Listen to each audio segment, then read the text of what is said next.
Welcome to Modern Anarchy, the podcast featuring real conversations with conscious objectors to the status quo. I'm your host, Nicole. I tried to keep her quiet, but she's screaming outside of me. I tried to keep her hiding, oh, shut up. I tried to keep her quiet, but she's a wild, wild woman. Hello. On today's episode, we have sex educator Aubri Lancaster join us for a conversation all about discovering her asexual identity.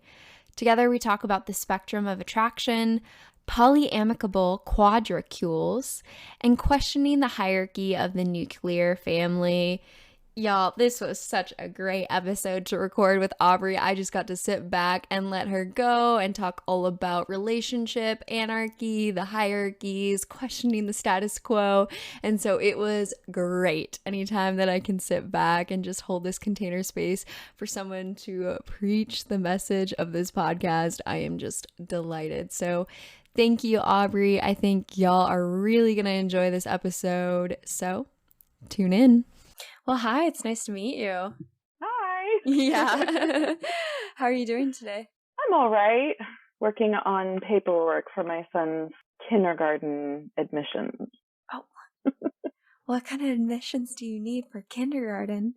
Oh my God, there's like a whole packet. Like they need your kid's medical history, and then they have all these questions about their personality. Wait, what? So, yeah, they have a whole bunch of questions about their personality. They ask, like, are they a leader or a follower? And how do you know in kindergarten?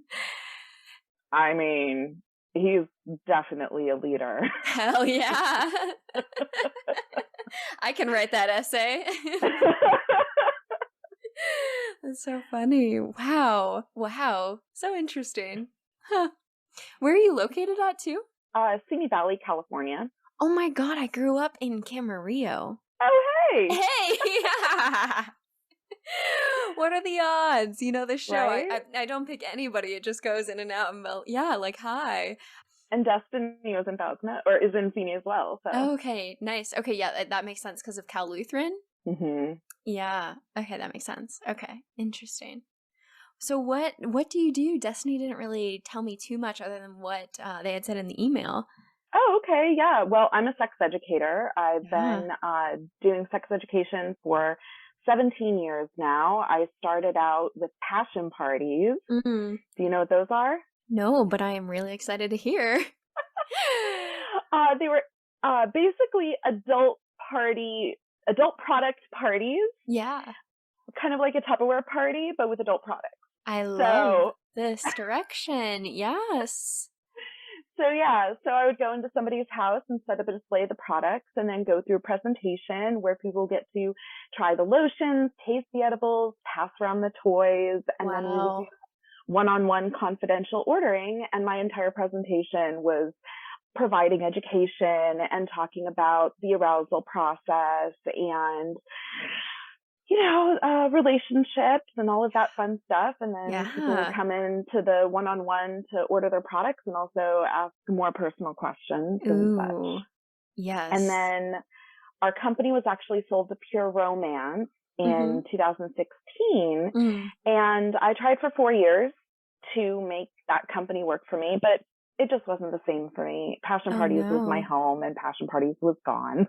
Oh, yeah. What was the big difference then? I guess like more of the corporateness of it compared to the personal in-home connection? Oh, no.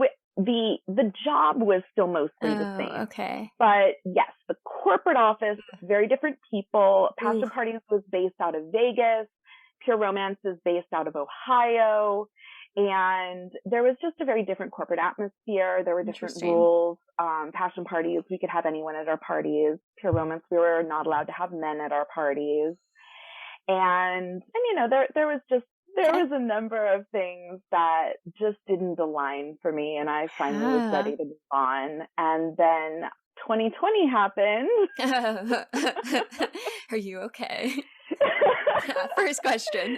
Right. And spending that much time with nothing to do, you find things to do. And along that path, I finally understood asexuality.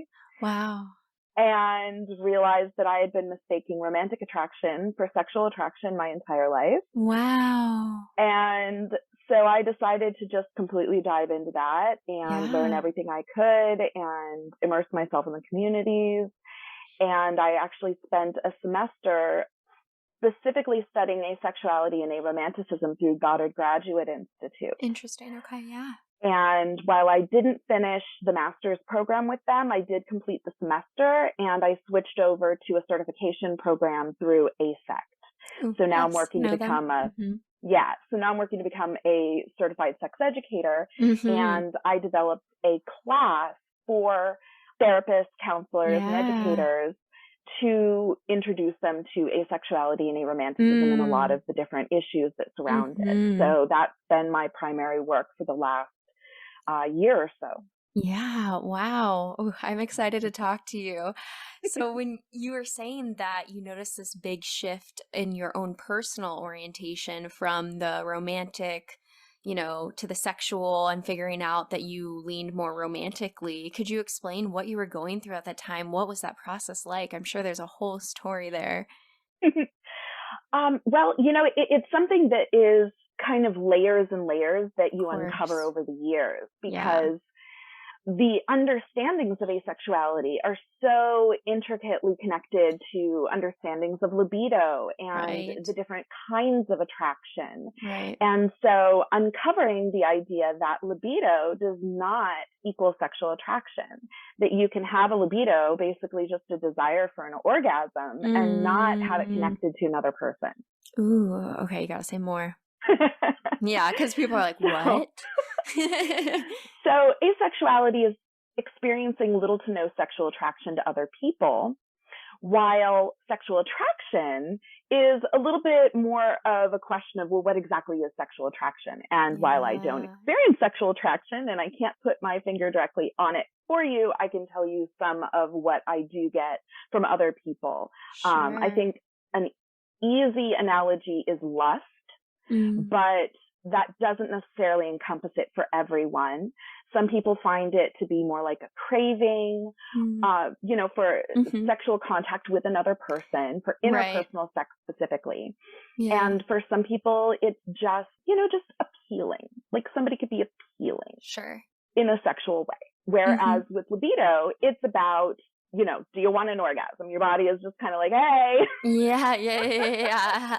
I'm over here. Right. And for some people who are asexual, they just want to take care of that themselves. Some people who are asexual don't actually have any libido and don't want to self-pleasure or do anything like that. And other people who are asexual are interested in exploring interpersonal sex because it could be fun. Right. Yeah, exactly. Not necessarily because they're attracted to the other person. Right. Okay. Yeah, that makes a lot of sense. So then for you, how did you notice this difference? Well, it took me a very long time because I was in sex education for so long. Exactly. And I was focused on trying to understand the mechanics of arousal, because when I first got into it, I was married to somebody else than who I am now. Oh, wow. And and he was very high sex drive and wanted sex all the time. And I didn't. And so I'm like, well, what do I do about this? And so I actually got into passion parties to try and learn how to enjoy and want sex. Wow. Yes. And it was very quick that I learned that most people with vulvas need clitoral stimulation to be able to orgasm. And so I went, oh, there it is. There's my problem. I figured it out. Yay. We just need to work on the clitoris. But that didn't really create the desire. But passion parties was full of toys and accessories and creams and enhancement creams. And enhancement creams are amazing. You put a little dab of an enhancement cream directly onto the clitoris and around the labia, and it gets all of the nerve endings wake up, and you get blood flowing, and your body is like, hey, let's get that orgasm going. But it didn't really say, hey, let's get it going with that person. Yeah. Wow. So I found all of these toys that can make orgasms easier, that can make pleasure more intense, and so many different things to make sex more fun and more enjoyable. And yet I still struggled to want it. Ooh. Mm.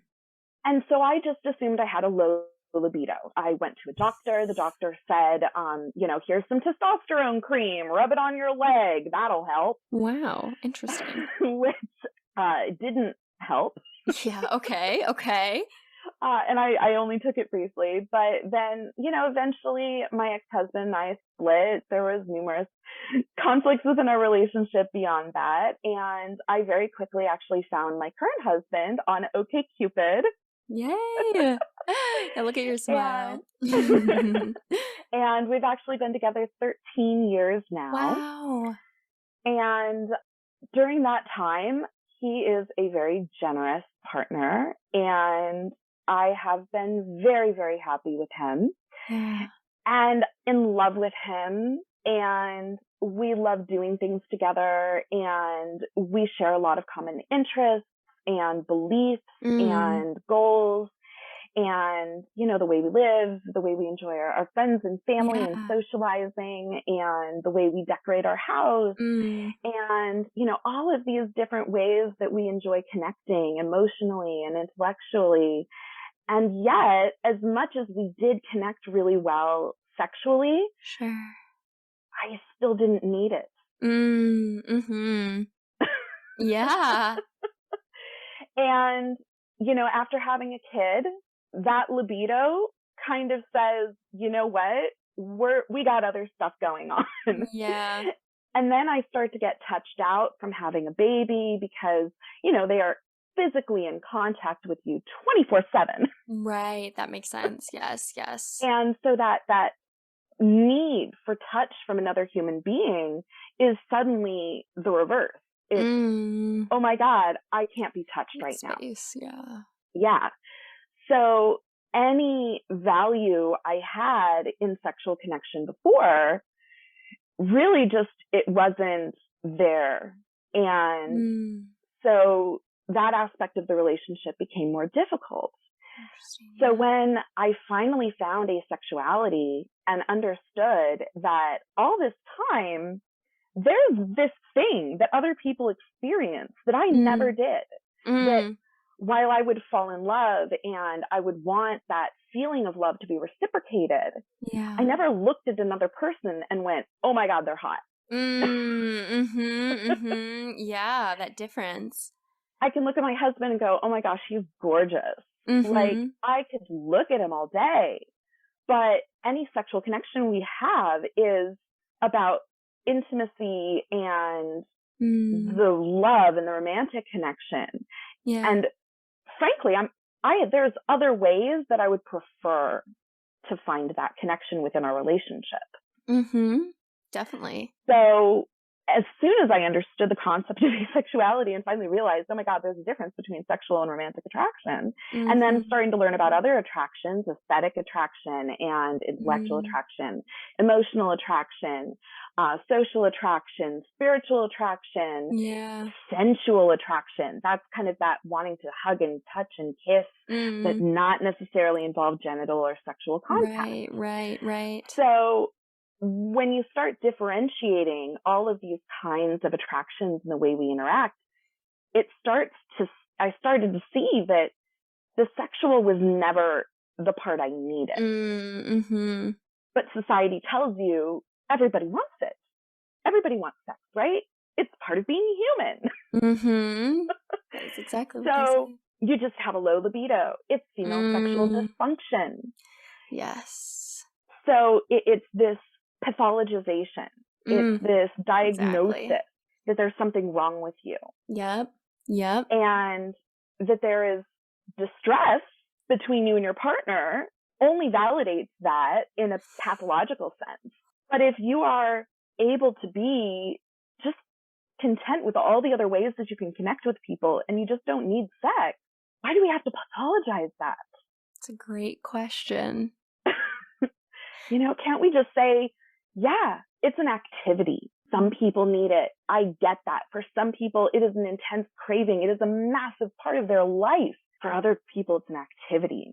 Yeah. Yeah. Why is it so hard to carve out more space for the diversity of ways people show up in the world as themselves? Mm-hmm. And then hierarchical prioritization of sex and romance is at the top.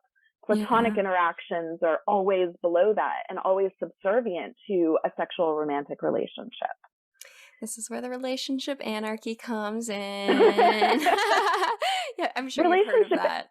Absolutely. I do talk about that in my work because it is a way to make sure to value platonic intimacy. Yeah. Mm-hmm. Tell and me. Recognize. I'm just so curious, since it's what I'm studying for my dissertation. I have to ask, like, what do you say about it? Yeah, how do you see it? About relationship anarchy? Yeah. The way I see it is it's really just defining relationships in your own way and figuring out what it is that you want to get out of the relationship. What kind of connection do you want to have? How many people do you want to have involved in your close, intimate world? And why are your best friends not valued at a similar level? Exactly.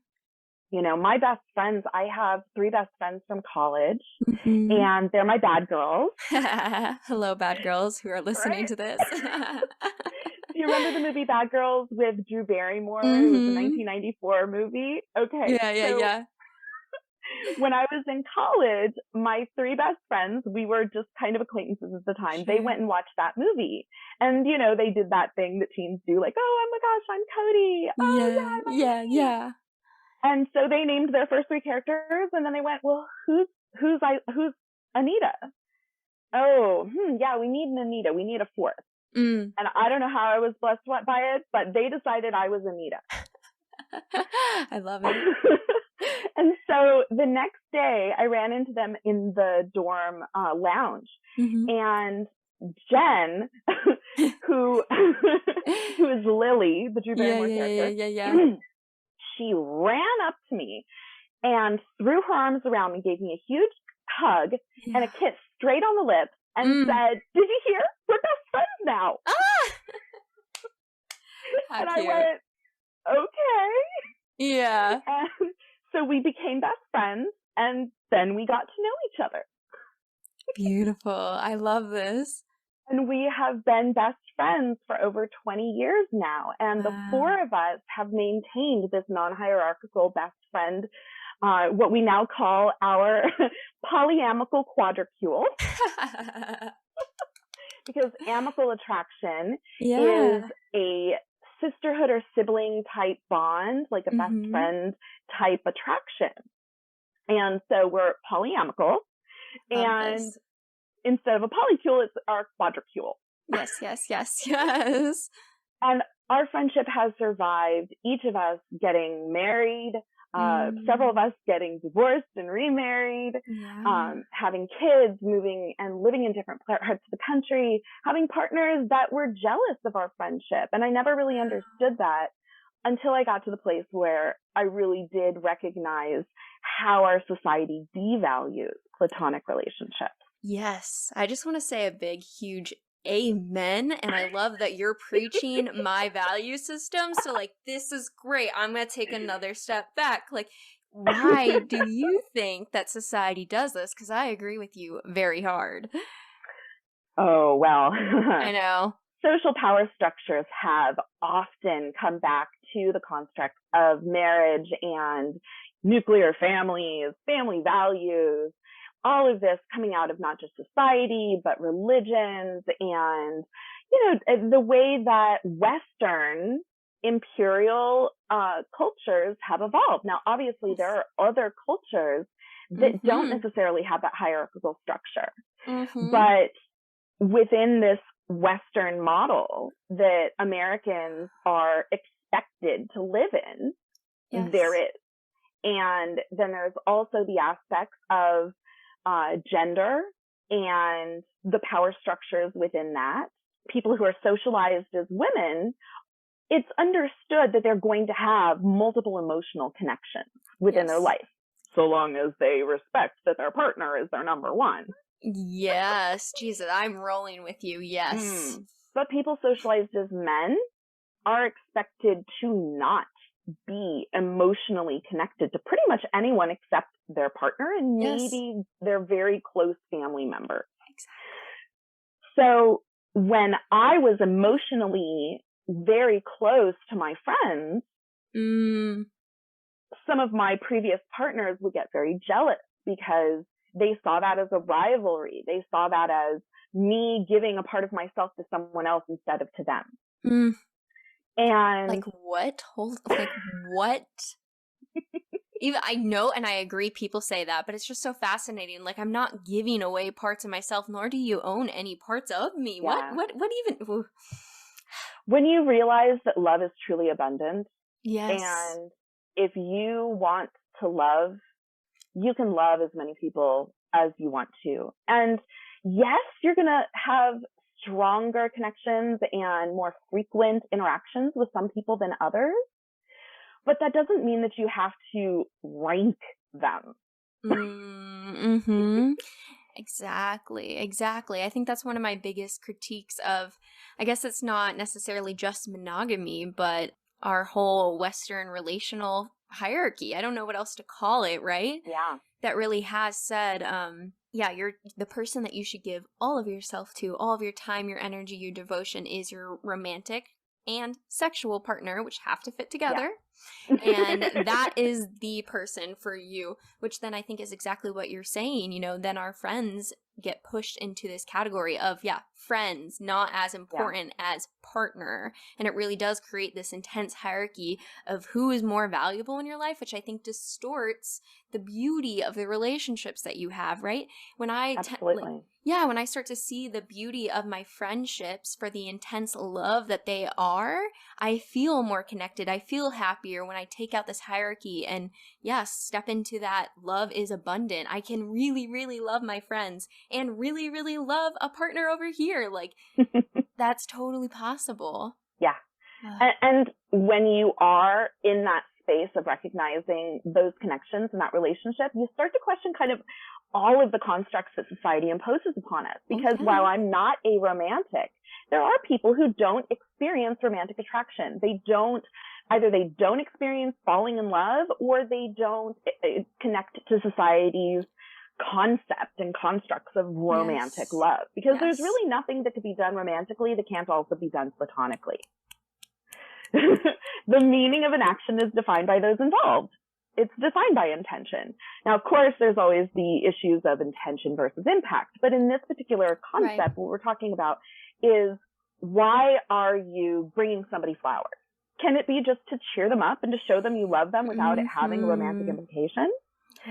So if I had known any of this way back when I was in college, and if we had a wider understanding of the kinds of relationship structures, for all I know, my polyamicable quadracule would have been my lifelong relationship and my primary housing form. You know, I mean, I've lived with Jen, and our two other friends have lived together, but then we all ended up in our separate relationships.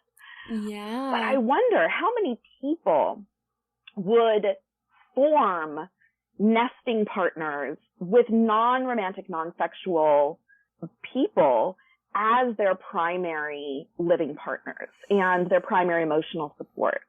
And yet we're told that's just not even an option, that is less than. That is a failure. Exactly. I mean, I think it could, this is a whole different paradigm, right? A world that we could totally imagine together, right? Exactly. But what if you lived in that space, and then even, for the people that, why do you have to live with your partner? Why is that just even, that idea first and foremost should be questioned.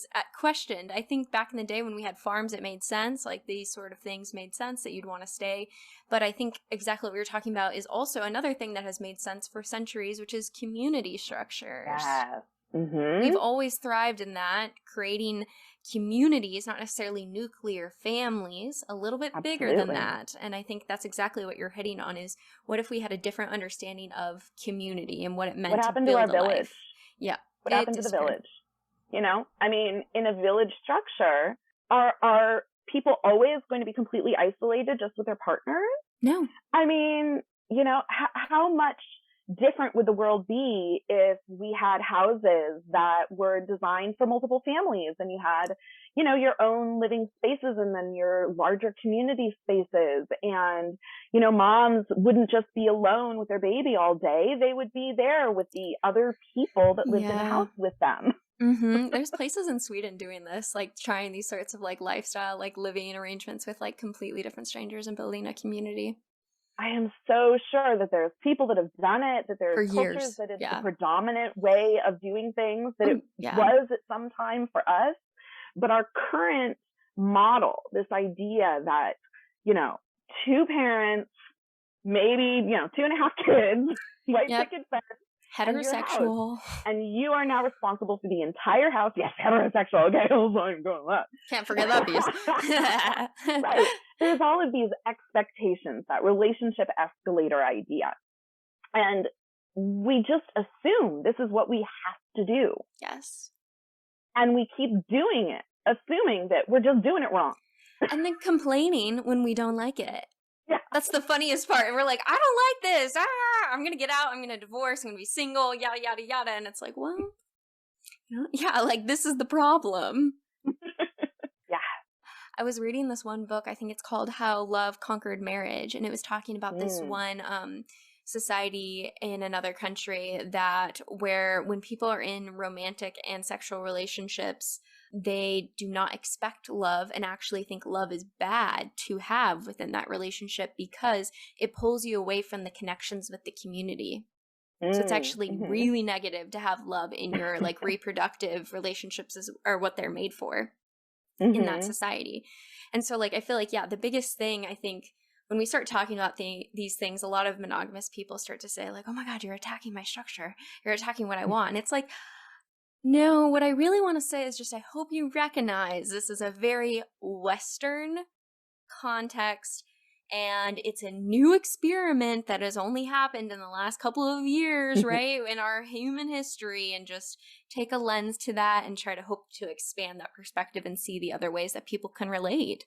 Yeah. Well, and romantic love is based on actual physical responses to things. So romantic love was best defined by Dorothy Tenov in her book Love and Limerence and by Helen Fisher's work. And they've actually done the studying to, Dorothy Tenov did 6 years of research and talked to over 1,000 people to listen to all of their stories about romantic love and to document some of the primary aspects of what goes into defining romantic love. And then Helen Fisher took it even further. She did fMRI studies of people, their brain scans when they're in love, when they've been rejected by love. And there's some very specific aspects of it, such as a overwhelming need to be loved in return. Okay. This is the primary goal of what Dorothy Tenov calls limerence. Is this need to have love reciprocated. Sex can be a symbol of that reciprocation, but it's not necessarily the goal. Okay. So when somebody is in limerence, they will obsess over the person that they are limerent for. Anywhere from, thinking about them a little bit to complete takeover their brain. All roads lead back to thinking about that person, no matter what it is you're thinking about. You're thinking about your cup of coffee, and then you think about how it's warm, and you're thinking about how your partner's kind of warm, and you're thinking about, oh my God, I really want to be warm with them. Yeah. Where does that even come from? And it also can override your sense of logic because there is this intense need to be everything that that person would want you to be. So there can be a takeover of self, and a conforming to what the other person wants. There's also this aspect of just very uncomfortable shyness, almost an inability to contradict anything that would, anything that would discourage the person from liking you in return. And then there's the chemical doping that goes along with it, which people call an addiction. And that's the huge boost of euphoria when you think they love you back, or when you have that moment of truth where both of you admit your love for each other, and oh my gosh, it's this fairy tale and it's beautiful and it's amazing, and the energy and everything. And then the intense heartache if for some reason you think they don't love you back. And limerence thrives on hope and uncertainty. So long as you have some sort of hope that they might like you back, that limerence continues, or uncertainty as to whether or not the relationship might happen. So that's why there's that Romeo and Juliet effect. The parents interfering, saying, no, you can't be together. Well, now that limerence is even stronger because there's adversity.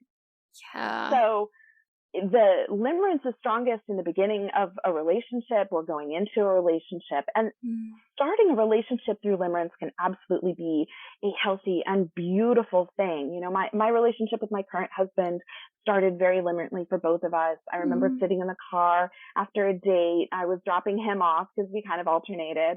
And I just kept staring into his eyes, and I just didn't even want to leave that moment. Yeah. But, you know, there's some people that just don't experience that. And the idea of being in a place where they're expected to feel this intense love for another person in a very particular way can be very off-putting. You know, when you want somebody to be your best friend, but they're in love with you. It's awkward. Yeah. For somebody who is aromantic, if they don't experience limerence, or they do only under certain specific circumstances, similar to asexuality, there's a gray area. Yeah. That can be a huge disconnect. And as far as society goes, if you are not able to fall in love, you're not able to have any sort of committed long-term relationship. And if you want to be single, oh my gosh. So exactly. These societal pressures are not just for the sexual expectations of a relationship, but this expectation of falling in love. And that if you don't, again, there must be something wrong with you. You just haven't found the right person yet. Right. It's always our fault. When you might have beautiful, amazing friendships all around you that you love and you connect with, and these are the relationships you want in your life. These are all the relationships you want in your life. Why is that not enough? Right, exactly. That's what I was going to say, is society tells you that if you don't have a romantic and or sexual relationship, that your life isn't really meaningful. You know, that is kind of, I mean, maybe not said directly, but very clearly said through media, every single story, people falling in love. And that's the point of the film, right? Like that's the messaging. Exactly, right? Through all of our art and culture and all this stuff, you know, the people that don't fall in love get left to the side. And especially when they may have a friend where they are extremely close with that friend, they spend that all of their time with that friend, but then that friend finds a romantic interest.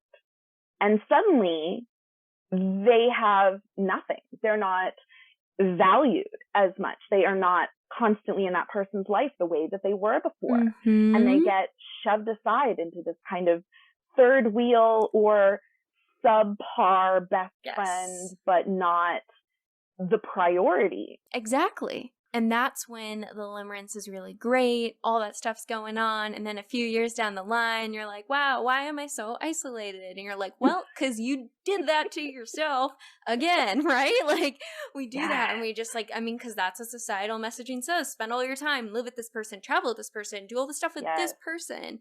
And then, in that process, if you don't maintain and equally value the other relationships that you have in your life, they're gonna fall. Because it takes time and energy to have relationships, and you have to invest that.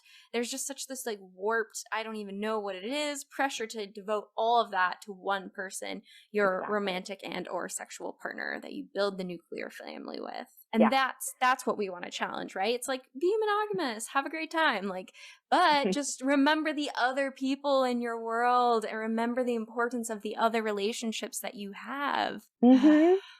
Monogamy within sexual and romantic connections is a specific kind of emotional commitment, whereas you can still have that emotional intimacy with other people. Depends. It does. Obviously, some people are not don't think they can or Yeah. are told that they cannot. But Exactly. when we step back out of those frameworks and those structures, we can recognize that friendships are beautiful. Yes. And we can step away from this concept of just friends. Yes, exactly. And I think the tricky piece then is when you say that, though, partners are like, well, yeah, but what if you're sexually attracted to them? That's always the fear, right? Is that if you're not asexual and you're an allosexual, then you're going to have a sexual attraction to that person. So it's a threat. And especially as a queer person who's not attracted to everyone, then everyone is a threat. And it becomes this question of, how much emotional intimacy is too much that it becomes dangerous to that monogamous structure that you have. And I think that's the fear. Yeah. But if you can look at your own relationships, if you have more than one best friend, you kind of are already doing it. You already know how to have multiple emotional connections. What about your family? What about mentors, coworkers? How many people do you really spend time with in your day? Are you spending time with people that you care about? What kind of connection do you have with them? Are you socializing with them? Are you going to parties with them? Are you hanging out with them? Are you talking about spirituality with them? Are you having long talks into the night about whatever topic is that interests you guys? Right. All the different kinds of intimacy we have in our lives. And the idea of intimacy has been narrowed down into this concept of just love and sex. But intimacy is sharing space and sharing your truth and, having that opportunity to be genuine with another person and vulnerable. None of that has to be sexual or romantic. Exactly. And it doesn't, a great example of where it should not be for all, parenting, right? Yeah. You have deeply intimate relationships with your children. I hope that you're being vulnerable with them and connecting and holding space with them. And I also hope you're not having sex with them. Like, it's so fascinating, right? That we have such a beautiful example of that type of love and then forget it as if no other context could have that sort of deep love and care. And what about people that have multiple children? Isn't the whole story that, of course, we love them all the same? It's just one. No, just one. But when you recognize, if I can love my children, I can love all of my children in the same way. Or we know that even if you don't have children, people in society love their children in different ways sometimes, but it doesn't mean that they value one more than another.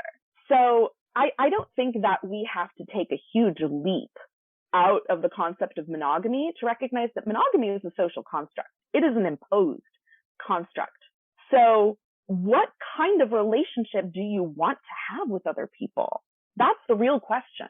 Exactly. And it's that simple and then therefore complicated, which I love. But that's the beauty, right? It's what kind of relationships do you want to have? You get to construct it, right? Yeah. And that's the beautiful freedom. Kind of existentialism really rethought all philosophy to say there is no objective meaning to this life, so you get to create it.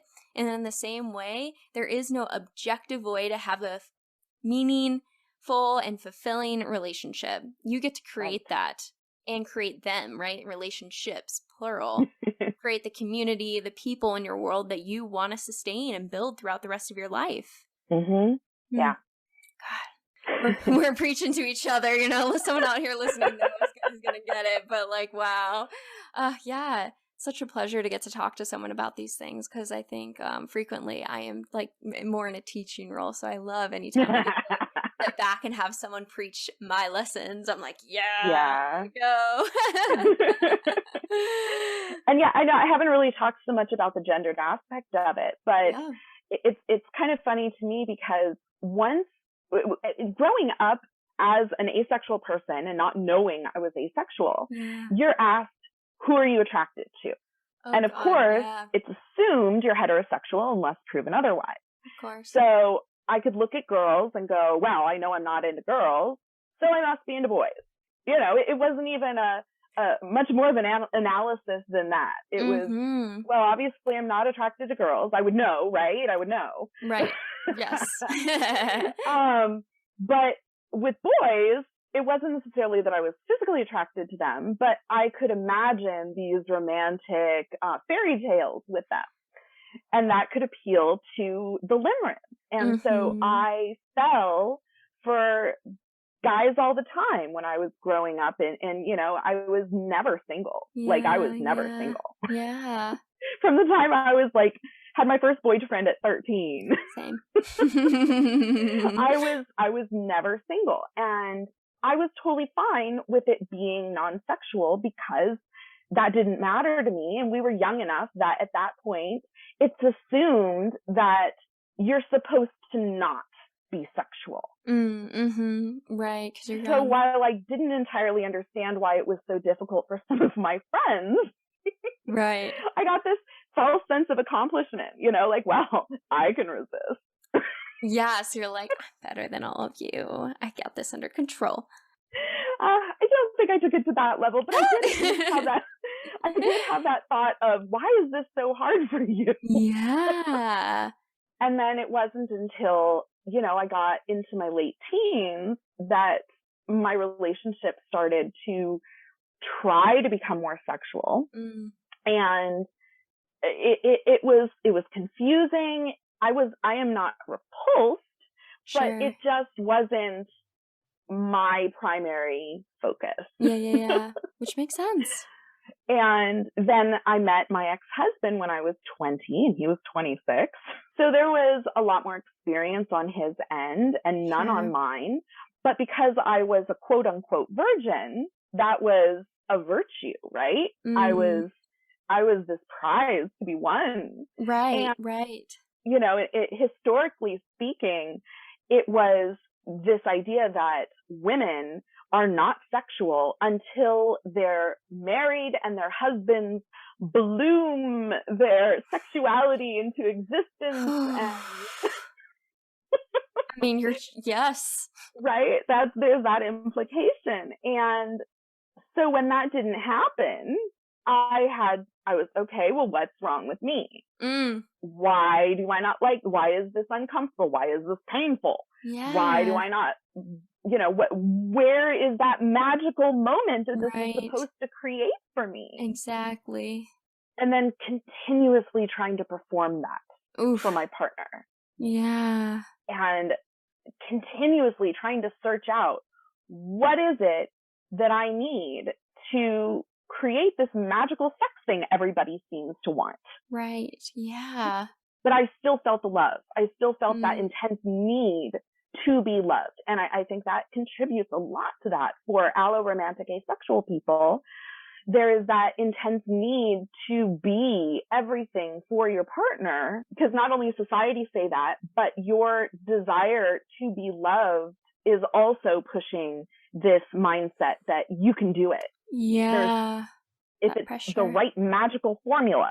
Then it will turn on. Right.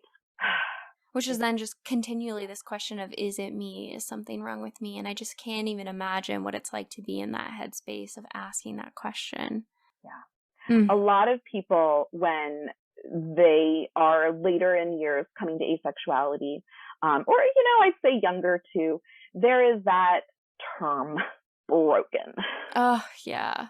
And it's not just in asexuality. I know Emily Nagoski's book, Come As You Are, talks a lot about when she taught people about responsive desire, that they would say, oh my God, I'm not broken. Yes, that was my response. Right? And I had a similar concept when I was going through all of my education, that I was learning things along the path of doing passion parties. I learned about the cycle of arousal, and about, I didn't know the term responsive desire, but I learned the concept. So you were aware. Yeah, I knew that you may not immediately feel sexual desire, but your body can respond and you can start to want it, which that's arousal within asexuality. You know, for me, that was just an arousal response. Responsive desire is connected to the libido and arousal, not the concept of sexual attraction. Wanting that. Right. Sexual attraction is more connected to whatever mechanism it is that has somebody attracted to their gender, other genders. Why are people gay? Yeah. We still don't really know how that mechanism works. And that's the mechanism that asexuality seems to be connected to. Yeah, could you say more? What is the mechanism? Well, first off, sexual attraction is a mechanism of arousal. It is not the only mechanism of arousal. Physical contact, all of these different things, your senses can actually physically respond to stimuli. So you can watch porn and your body can physically respond and get turned on, but that doesn't mean that you're looking at that porn going, oh my God, I want to do that. Yeah. Your body is just kind of responding to it. You may layer that on with your own personal desires for a partner or fantasies or things like that. But if you don't experience fantasizing, if you don't experience attraction to other people, and you watch porn and your body responds, it's just kind of like oh, that's weird. Interesting. Okay. That's an interesting, okay, well, I guess I should go take care of that now. Interesting. I think that it's more of a non-concordant kind of arousal. Okay, so there's not that. What I'm understanding is like the difference between the libido and its, coming to presence and you're feeling that, but not necessarily wanting another person in that dynamic. Right. Right. So an example would be, can you picture a friend of yours that you are not sexually attracted to? Sure. Okay. So you're sitting on the couch next to this person and you're both watching porn for some reason and you're feeling a response, but does that mean you really want to get it on with your friend? No. And so are you saying that asexual people are constantly in that state where it feels like what it feels like to be around friends in that moment? Yeah. Okay. Kind of in that sense. But then you can layer on other things, such as the romantic attraction or aesthetic attraction. When I was younger and I was asked, who are you attracted to? It was like, well, that person's pretty. Yeah. So I must be attracted to them, right? Yeah. If I find them pretty. That's what sexual attraction is, right? Please tell me I'm wrong. Right. But in that sense, you can think of somebody that you're not attracted to sexually, you can still maybe want to cuddle with them. You may, as long as you're comfortable being around them, you can hold hands, maybe even kiss them sometimes. Right. There's a lot of ways that we still can be very physical with each other. That doesn't have to be sexual. Yes. Yes. And now, similarly, picture somebody that you find sexually disgusting. You got somebody in mind? Yes. Okay. So now imagine being expected to have sex with that person. Yeah. Some people, and here's the thing, only about 7 or 8% of asexual people, according to a recent survey, are sex favorable, meaning they are favorable to the idea of personal interaction and sexual exploration. Sure. There's, I think it was, I don't remember the exact numbers for indifferent, but repulsed was like 40%. Wow. Yeah, that's a pretty large number. Yeah. So while we have all of this constant myth busting around asexuality that, hey, asexual people still sometimes like sex. They may still like sex. They may still want to have sex. All that does is just completely ignore a huge portion of the asexual community who is repulsed by the idea of sex. Yes. And sexual aversion, sexual repulsion in an asexual context is really just the same kind of aversion that you might have to having sex with somebody you're not interested in. We don't pathologize heterosexual men who are repulsed at the idea of having sex with another man. So it is expected that heterosexual men would be completely repulsed by the idea of sex with another man. So when we step back from that and say, oh, well, hey, this person is asexual and they're sexually repulsed to everyone. what? How? Doesn't make any sense. How? There must be trauma. There must be something wrong with them. Let's dig into their past and figure out why they're averse, why they're so repulsed by this. And we don't do that with that archetypal heterosexual character. Because heterosexuality is the natural way, of course. So just as we've started to shed that expectation, yes, and understand that sex and love between men can absolutely be beautiful and desired and wanted.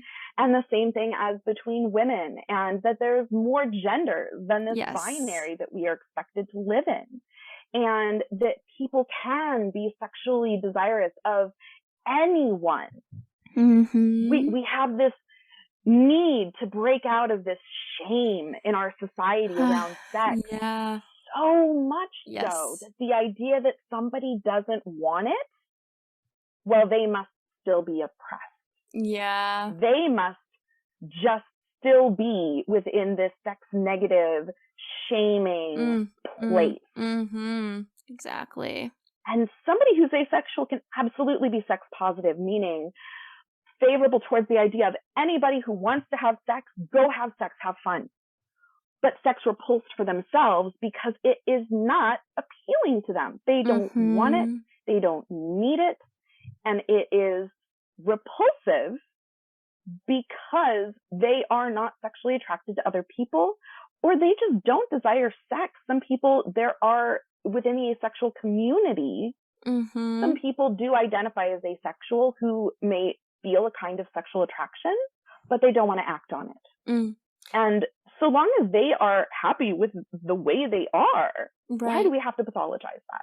Right. I think that's exactly what I hope we're coming to as a society, right? Is less pathologizing of the diversity of types of ways that humans can show up, right? And then from there also all of these boxes and labels that we've used to say, this is who I am, this is what this is, and there's only these two types or this two types. And like, how can we get to a greater understanding of our sexual fluidity, our romantic fluidity, the type of relationships that we can have, our own gender fluidity? I think we're coming, I hope, as a society to a more dynamic understanding of ourselves that can also evolve over time, and that we're not ever static beings, right? That will ever fit in just one box. And so we are doing this active work of trying to tear down those boxes, and it's scaring people, but there's space on the other side.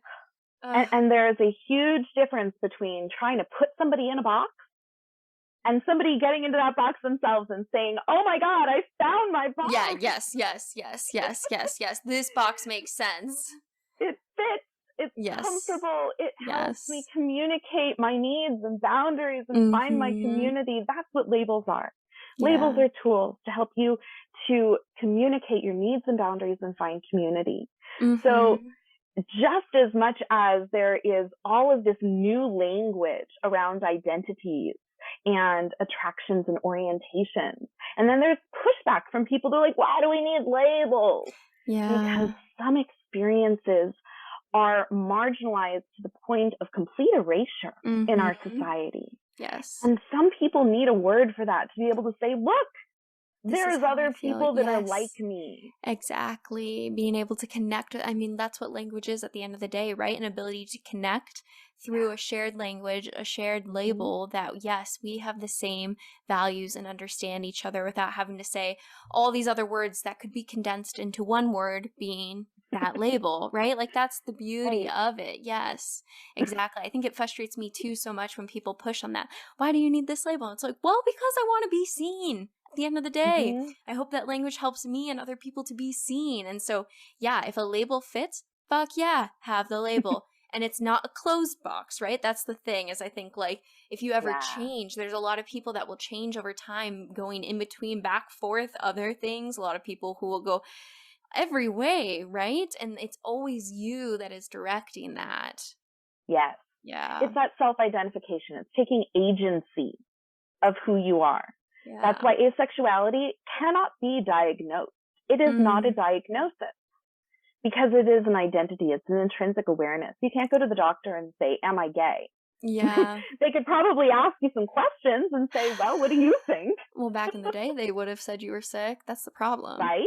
They would have said, Absolutely. yes, you're actually very Absolutely. sick. Yeah. Yeah. And we're still moving through that in a lot of our society. Yeah. You know, and it's a constant struggle. It's this battle. It's this back and forth between, you know, help me figure out what's wrong with me versus help me to be comfortable with who I am and to declare who I am and to be respected for who I am. Yes, yes, yes. And this is why I always take so much pleasure in getting to have people like you on the podcast that are doing this work of advocating other people's awareness of this change that we need as a society to support, asexual people.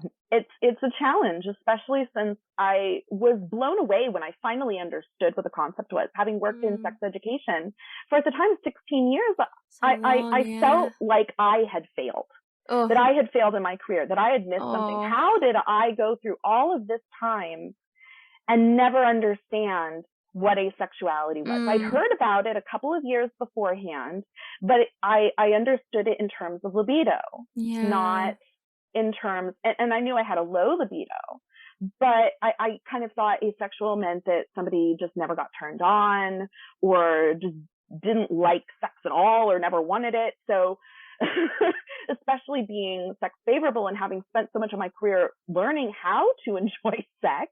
Right. Yes. It took so much longer for me to finally recognize that there still was something that I wasn't experiencing. Yes. And I try and avoid saying missing because I am a whole person. I'm not missing anything. Amen. Yes. But there is part of the experience that other people have that I don't. Yes. And it's really hard to find that. And so when I took that next step to start working within sexuality professionals to teach other people more about this, I kept having that question in my mind of, well, they must already know this, right? It was just me that didn't know this. No. And yet I still, we're 2 years past, the start of the pandemic. So much more language has come out around asexuality, so much more awareness around asexuality and aromanticism. And yet I'm still not hearing these words, or they're tokenized. They're just part of the acronym. If we're even included in the acronym, LGBTQIA2+, use the whole thing. Yeah. We need it for visibility. The A is not for ally. Allies don't need visibility. We can include allies within community spaces without putting them on the billboard. Exactly. There are other people that need that space. Right. And using the full acronym is a way to engage people in conversation and to bring awareness to these identities that are being erased and ignored. Exactly. And then that's the biggest thing, right? Being erased and ignored. And all we want to do is create more space and create more space for people to have their voices be heard, recorded, shared, right? So that we can keep these voices and these narratives alive. And I think, that's why I'm so happy that you're doing this work and advocating and sharing your experience that ties so directly into what you're doing. I hope that your journey, those 16 years of figuring out to come to this point, might help some other person who needs to hear your journey to better understand themselves. That's the goal, right? I hope so. I do want to ask one last question that I ask everyone on the podcast. Uh-oh. I know. It's hard, but also easy. Okay. I feel like we end up talking about it anyways. The one question I do ask everyone is, what is one thing that you wish other people knew was more normal? It could be anything. I mean, it's really any of this, right? Exactly. That's why I was like, easy question. Everything that I talk about, that these things are normal. Exactly. Not wanting sex. Yeah. How about that one? Yeah. Just not needing sex, not needing love, that it's okay. Yes, there's space and for you will be okay. Yes. And that's such a hard thing to come to a place of, is understanding you will be okay. Yeah. You don't have to do what's expected of you. Yes. It's painful and it's difficult, and you feel like you're disappointing people. But it's joyous to come to that realization. And I think anybody who has come to a realization within the queer community has felt that joy. And there's space for that joy within those spaces. And that's why those spaces are needed. And that's why asexual and aromantic people need to be included in those spaces and not just told that you need to get your own space, or you're just, that's just normal. That's just how everybody is. Yeah. And, we need to be seen. People need to be seen. Yes, exactly. And I'm so thankful for you and for your journey that I think will help people to feel seen. I know there are so many people out there that will resonate with your journey and what you had to go through to find the labels that fit for you to be seen. Yeah. It's still going on. We're still working on it. It's still a battle every day. Yeah, so that's why I want to say thank you. I know this work isn't easy. You're trying to change a whole paradigm that is against you. And so if no one else tells you, I want to tell you thank you. Thank you. Yeah. Thank you for creating this space for talking about these things. Of course. Yeah, it is with so much pleasure that I get to sit back and just see the joy and the passion of other people. It really, it's amazing. Yeah. That's a fun job. For both of us. Yes, exactly. If there's people that want to learn more about your work, is there anywhere that you would plug them or connect them to? My personal website is, actually, I kept it from my Passion Parties days. Nice. So my website is mypassionangel.com. Nice. Great. And I'm also a member of TAAP, which TAAAP.org, which is the Ace and Arrow Advocacy Project. And that is a great place to go if people want to learn more about asexuality and aromanticism. Great. Yeah. Thank you for all of your resources and your time. I really appreciate it. My pleasure. Thank you for having me. If you enjoyed today's episode, then leave us a 5-star review wherever you listen to your podcasts. And if you're a part of the anarchist community, then follow us on Instagram or nominate a guest for the show by sending in a letter to modernanarchypodcast@gmail.com. Otherwise, I'll see you next week.